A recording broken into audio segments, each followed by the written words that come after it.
Hey guys, Roman Trust here with Mission Forge, and today we're going to be having a little fun. We're going to be doing something a little differently. We're not going to be quite forging. This is going to be more of a stock removal process, but hey, you know what? It's part of knife building and stuff that a lot of smiths do, especially if they have something to do really fast, you know, make a knife real fast, especially doing like kind of production type thing. And today, guys, we're going to be making a Bowie-esque style knife. We're going to be making one of these.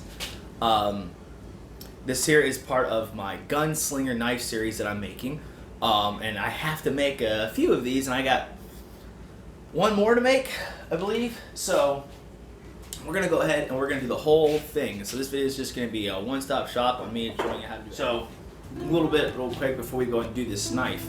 So just know, if you guys don't want to hear the history behind this type of knife, I'm going to put a timestamp in the description and down here on when it starts with the actual process of making the knife, so you can just skip ahead. But I want to talk a little bit about this knife so you guys understand why it looks the way it does and the thought process behind it.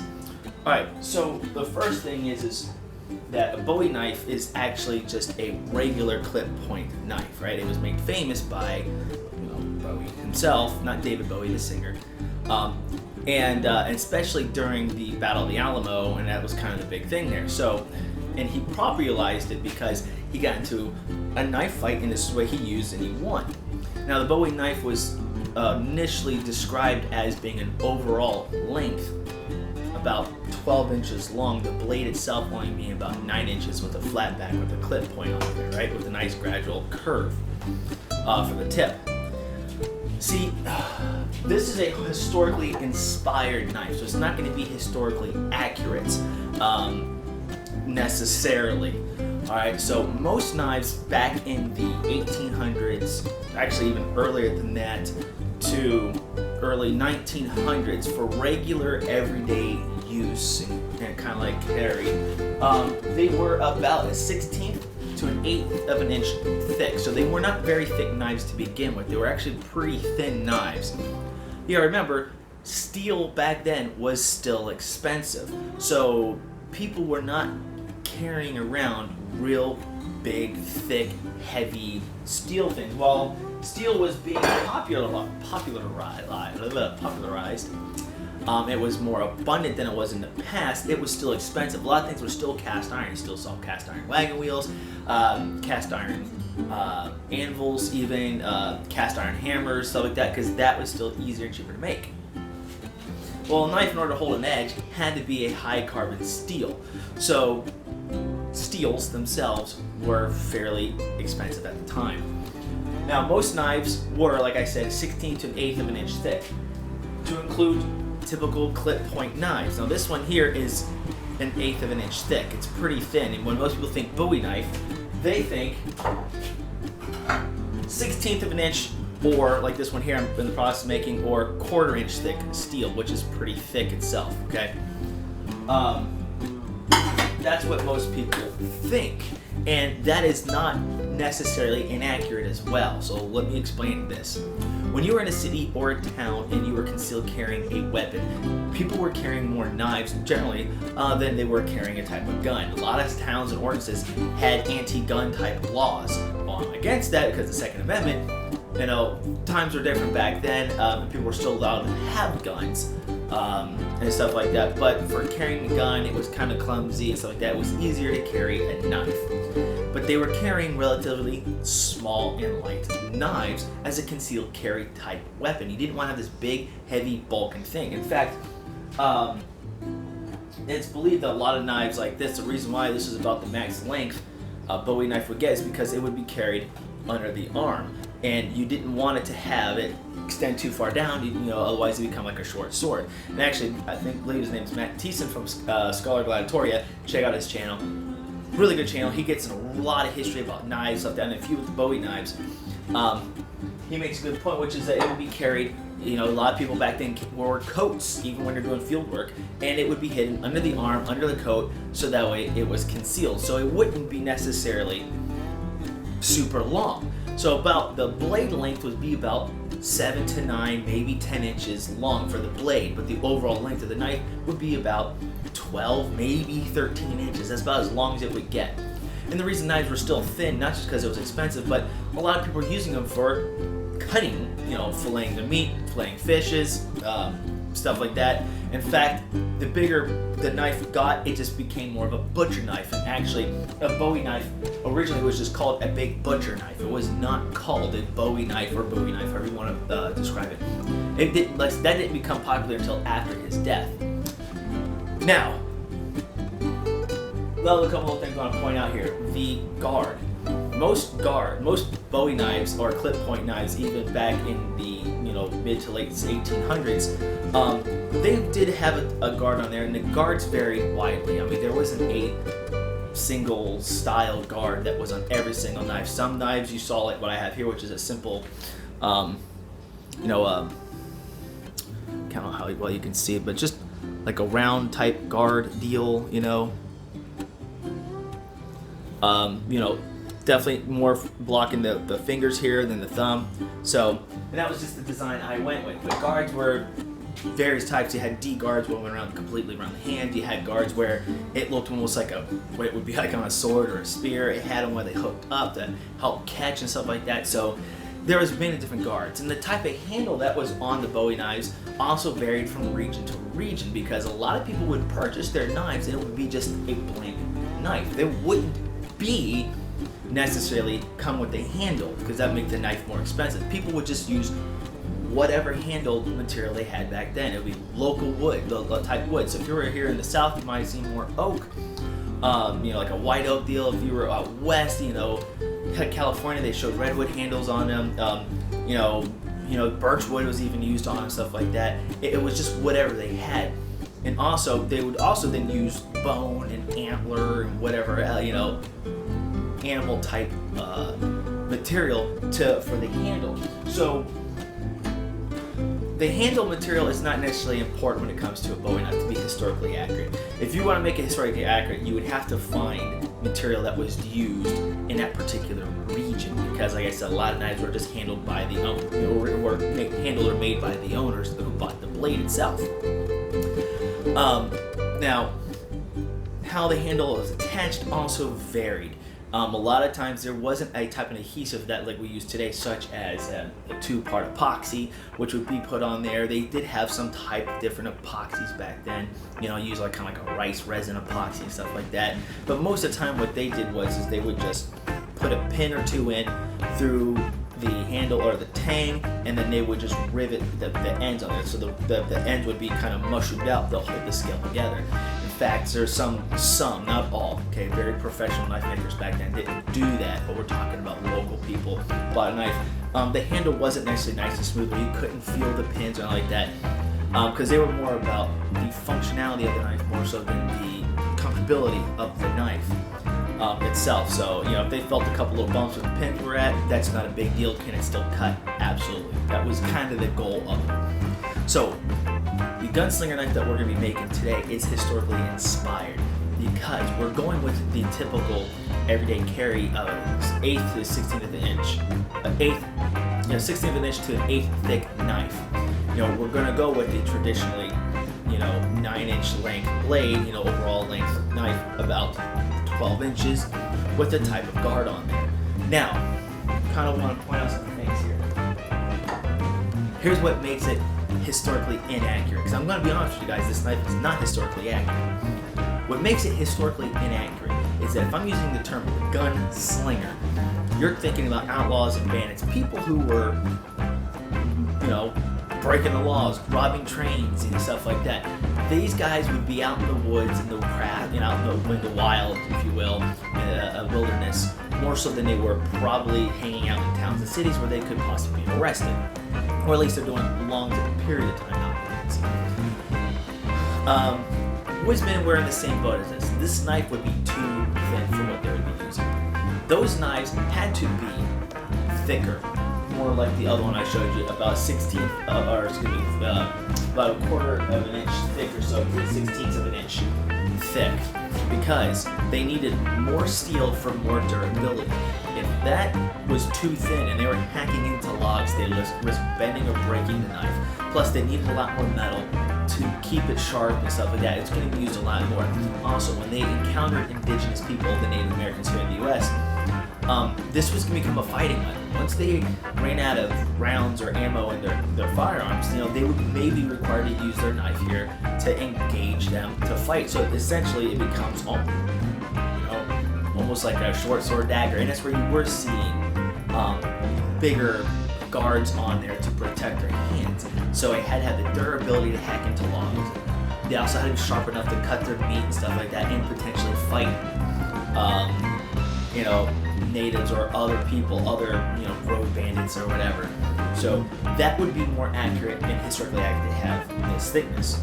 Also, what else is not quite accurate is on these particular knives here. This is a full tang knife. It's a full tang knife, so it goes all the way through, and it essentially just uses 2 pieces of wood scale on the side.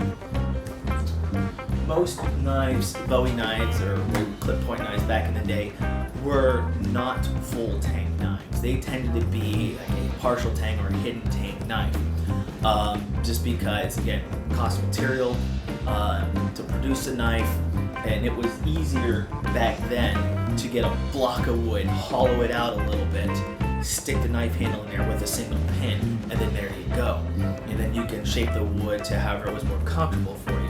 So that's kind of why they did that back then. And today, with modern tools and technology, making a full tang knife is a lot more efficient, a lot easier. You're not worrying about having to hollow out a block or something. It's really easy just to slap 2 pieces of wood on the side and pin it and be good to go. Remember, back then, they didn't really have the epoxies and stuff like that, so this would be a better bet. Get something there, burn it in so it's a nice tight fit, put the pin in, and it would all be held in. And that was kind of what they were going for in that time. So, just kind of a quick little history on the Bowie knife. The mice is historically inspired and not historically accurate. Alright, there's a lot more history to the Bowie knife. I could probably go in a lot more, talk about actually how the design came about and stuff, but that would be a whole different video. If that's something you guys would like to hear, let me know if you were more interested about some of the history of the knives and stuff. But those videos are out there. You got stuff like like I said, like the Scarlet Gladiatoria. They do a lot of history of that type of stuff there. Shadowversity is also another good one. Skullgrim is another good one where they talk about a lot of stuff. But if it's something that you guys are interested in, you want me to do a couple of things, I'll be more than happy to do that.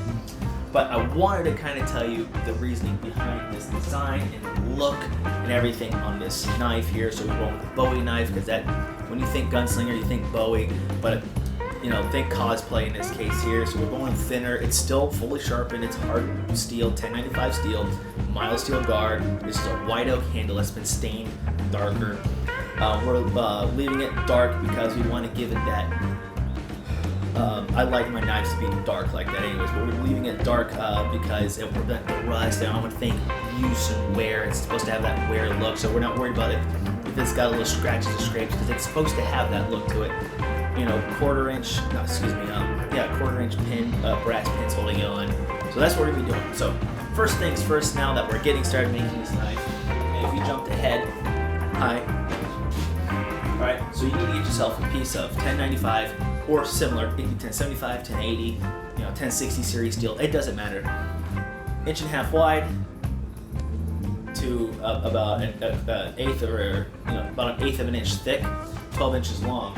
And you're going to want to print out some type of template for your knife. And what we're going to do is I'm going to put this template on the knife blade here. I'm going to then trace it out on here. I'm going to mark everything out too, and I'm going to mark where I want the holes, and then we're going to drill the holes first, because it's easier to drill the holes while this still is square. So I'm going to mark everything out, put where I want the holes at, drill the holes through first, and then we'll start then cutting the parts away. You really want to save your grinding as much as possible. If you can cut the parts out, cut the parts out. If you have to grind it out, then you grind it out. So right now we're going to go ahead and I'm going to trace this out, including marking the holes, and then we'll get drilling the holes first after that.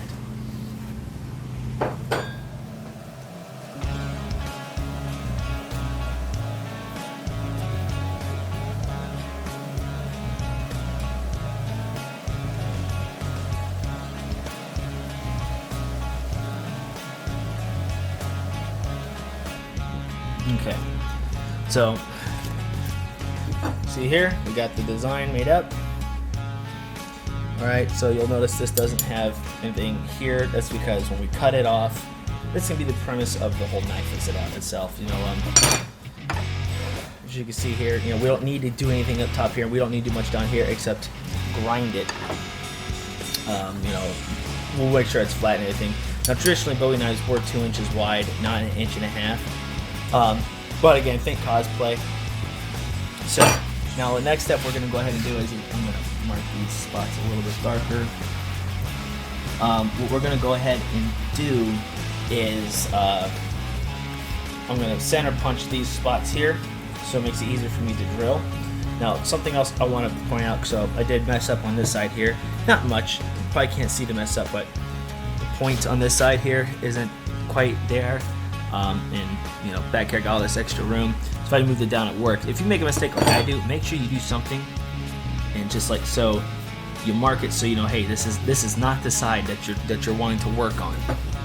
All right, make sure you do something like that, so that way you know what the correct side is.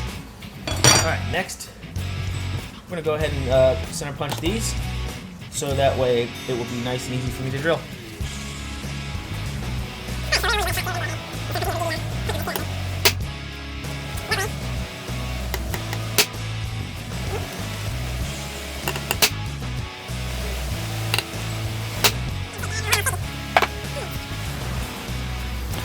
Okay, so one thing that I learned is you can do a couple of things to make your drilling your holes easier. First thing is make sure you have a vise of some sort. Even a cheap vise like this works fantastic. Okay? Because it's going to hold it in place, period. Alright? Now, I actually did buy another drill press, but I took it back because the drill press I used was straight trash. And my old one here, which is wobbling, you know, needs a new chuck, was still better than the other one. That's how bad it was. And it was a new style Ryobi one too, so I wouldn't waste my money or time. It's so cheap. You know, so I'm just gonna fix this one up more properly. All right. Now you can use a center drill. All right, a center drill is a real small, stubby looking thing. It's just meant to make a center hole. This is not that important, but I've maxed out the reach here, so I'll adjust that up a little bit.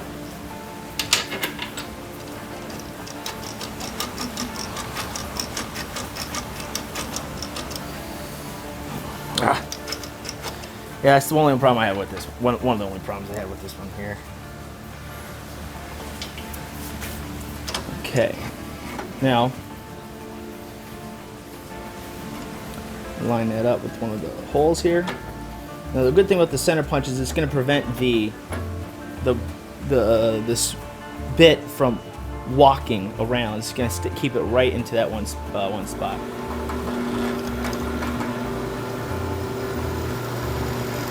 Now I'm using a 1/8 drill bit. I just ran out of oil, so I don't have any more oil. Nice steady pressure. You obviously want to do this before you harden it. Alright, makes it easier. One hole done. That easy. There we go. All the holes are already drilled. Next, I'm going to put this in my vise, and I'm going to get my angle grinder, and I'm going to start cutting these parts out.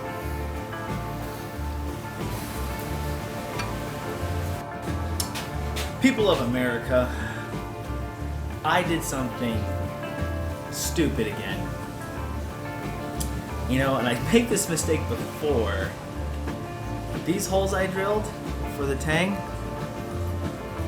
are too big. So these were supposed to be an 1/8 of an inch hole for my 1/8 of an inch round brass round stock. Well, I didn't pay attention, but I grabbed a 9/64 bit instead of the 1/8, which is the one next to 1/8. See, this is why you're supposed to check what you're doing, like measure twice, cut once kind of thing. So now what I have to do is one of two things. I can keep the size that I have here and order 1/8 brass round stock, or I can go a little bigger and I can use my steel round stock that I have that will fit a, I think it's a 1/4 inch is what I have. I think it's a 1/4 inch. So, choices. That was not what I wanted to do. Nonetheless, what I'm going to do is I'm going to leave the holes as is because I might order the round stock for that. And I'm just going to continue on doing the rest of it. If I need to go bigger, I can still do that. It won't be too much of a pain in the butt, even if I cut this out because the hole's already pre-formed and then the bigger size bit will just follow it through. So we will see. Oh God, I can't believe I did that again. I did that last time, if you guys remember, with my chef knife. So fantastic. So anyway, so we're back. So what I'm going to go ahead and do is I'm going to go ahead and start cutting this out. Got these here for hearing protection, so make sure when you're doing this you have hearing protection and some type of eye protection. So I'm going to be wearing my full face shield while I grind this out and all that fun jazz. So with that, well, let's go ahead and get to work.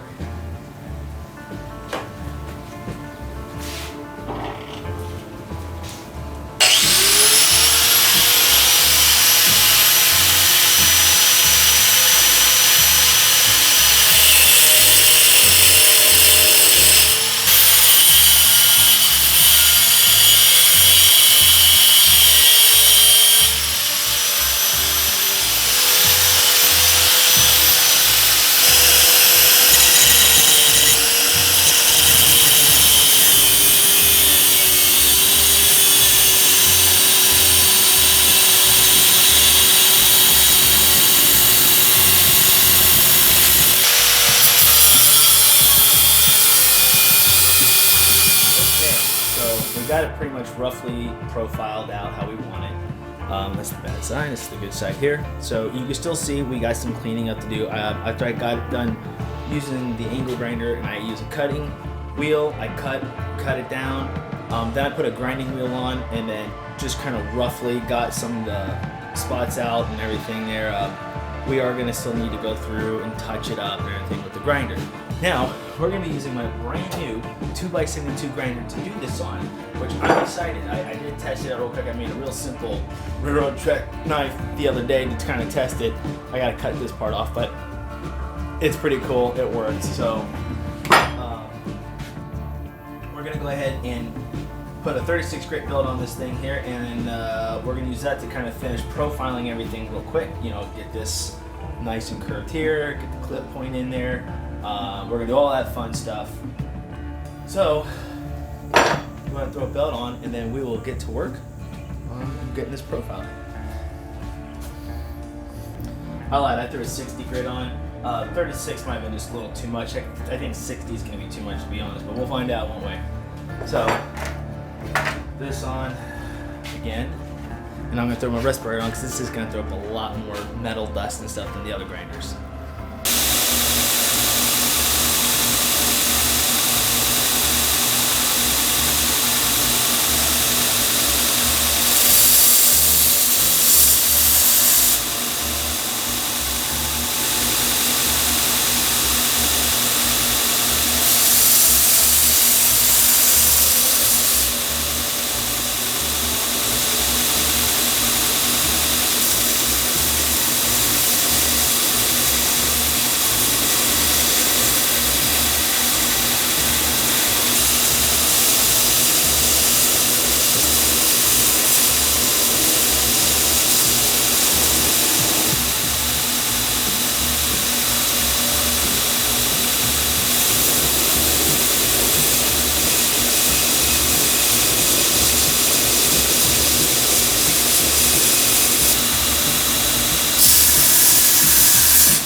Okay, so got it pretty much shaped the way I want it, and on the edges here I only went up to 220 grit, just because it's gonna be blackened and all that stuff. We don't need it to have a super high finish grit. I may hit it with this hand sanding it, you know, up to like 500 grit or something like that. Now, one thing we're going to do here is right here on the shoulders here, I am going to put a tool, which I did make, on it, and this is going to slide right over it. And then what I'm going to do is I'm going to hand file these so these are flat. So when I make my cross guard, it's going to sit on there flat. So actually, that's probably what I'm going to do right now is go ahead and do that part, because once I get this, you know, hardened and tempered and stuff like that, I'm done. The only thing I should be able to do with it is have to put in bevels. So all this has got to be done beforehand. So that's what I'm going to go ahead and do now. All right, before you clamp this and really crank down the tightness of the vise, even though this is flat and there's nothing on there, every now and then I'll still see I'll leave marks on the metal here. To prevent deep grooves and marks, just put some piece of wood in between the blades on your vise, and that will save your knife from getting deep groove marks. Now,